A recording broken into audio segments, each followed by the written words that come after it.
ஏந்தல் ரசூலுல்லா சொன்ன சொல்லை ஏற்றால் இன்பத்திற்கெல்லை இல்லை. சிந்திக்கும் ஆற்றலை பெற்றவரை கொஞ்சம் சீர்தூக்கி பார்க்கணும் நெஞ்சுக்குள்ளே.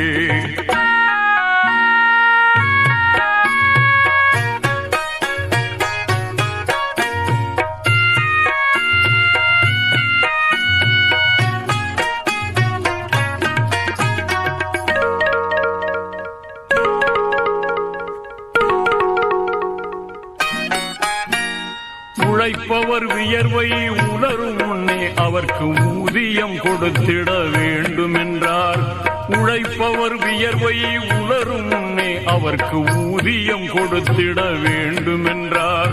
வழியினில் கிடக்கின்ற கல்லையும் உள்ளையும் வகையாய் அகற்றுதல் தர்மம் என்றார். பக்கத்தில் வாழ்வோர் நலன்களுக்கு நீங்கள்